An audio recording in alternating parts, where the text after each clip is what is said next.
Mwene data sinzi igituma ndiko ndasunikwa kuremesha umuntu wese yumva aremerewe, yumva atagaciro afise, yumva anafise n'ivyiyumviro vyo kwiyahura, yumva ashaka guhagarika ubuzima, yumva atacamaze, yumva ko atanakimwe gishoboye guhinduka ku buzima bwiwe.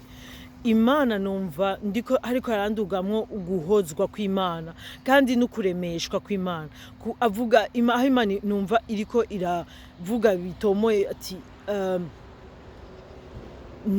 umwansi ntakubeshe ngo ntacumaze, ntakubeshe ahubwo aratinya ico Imana yakuvuzeko.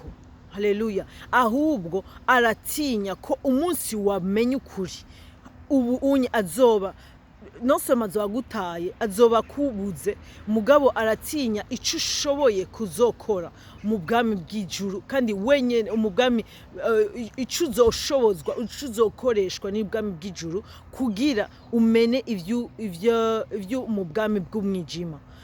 Urumva nico gituma wumva usunikirwa kwihebura, kurekura, kuvamwo mu bintu urimwo, kumva yuko atacumazi, atacuzovamwo, vyica ivyiyumviro, vyica n'indoto zawe, atana kimwe wumva ko uri n'ukuri. Ariko Imana ishatse kukubwira uno munsi ati uri uwanje, nije nakuremye, nije ndakuvugako, ni jewe, ninaba nakugize mw'ishusho ryanje.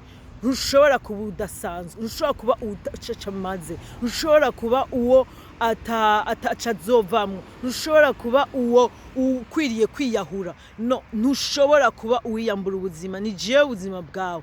Rero ntakubeshe. Shetani arashoboye kukubesha kandi ukamwumvira kandi ugaca ubikora kandi ukumva uragumya aho hantu, ariko ni nk'uko ushoboye no kuvuga uti sindi ko navyumva, sinzi ko nabigira, ariko hamagara izina ry'umwami wacu Yesu Kristo, intsinzi, hamagara ivyizigiro vyacu. Haleluya. Hama uhamagare n'izina rya Mpwemu Yera, umubwire uti ngumfashe mugenzi, ngumfashe Mana muri jewe, ngumfashe n'ukuri, mva aha hantu, nyereka ukungene ngendera mu jambo ry'Imana, nyereka ukungene ngendera mu ntsinzi ya Yesu Kristo, nyereka, ingumfashe uhindura ibintu vyose, umpindurire amateka, umpindurire ibihe, kandi Imana irabishoboye. Kandi rero izokujana kuriyo, izokujana kuyimenya, uyimenye, uzobona wimenye, uzobona ko ivyo vyose bikorera kuzunguruka mu mutwe ubu unye, ivyo vyiyumviro vyo kwihebura, vyo kwiyahura, vyo kwikengera, vyo kumva utacumaze, ivyo vyose birameneka mu izina rya Yesu Kristo, kubera umenye ukuri,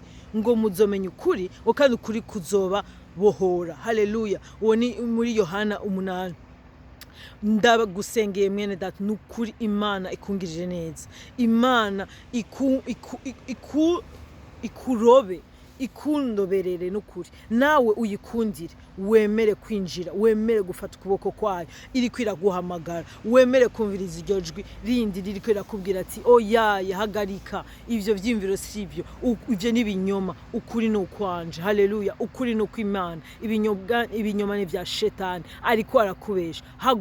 Haguruka, hindukira urabe Imana, hindukirira Imana, rondera naho wobuzi impande yawe, Imana ikundongorereko n'abantu, kandi nawe ukirongore ku bantu yicaguriye, nukuri baza kugufasha, mufashana gushobora guhagarara kandi gushasha. Ubuzima bwawe burafise akamaro kanini cyane mu bwami bw'ijuru, kandi ubuzima bwawe buzoba ubuzima intahe mu buzima bw'abantu benshi. Haleluya. Rero nturekure. Shetani aragutinya, Shetani aratinya ico wohava uba, Shetani arazi ico Imana yakuvuze ko, arabona nico gituma ashaka kuvyica, ngo umusuma ntazana n'ikindi atari kwiba, gutikiza no kwica, ngo ariko je naje kugira uronke ubuzima. Haleluya. Uwo ni Kristo akubwiye ati naje kugira uronke ubuzima. Shetani ngira gutwara ubuzima, Shetani ngira ariko aragutwara ivyizigiro, Shetani ariko ariko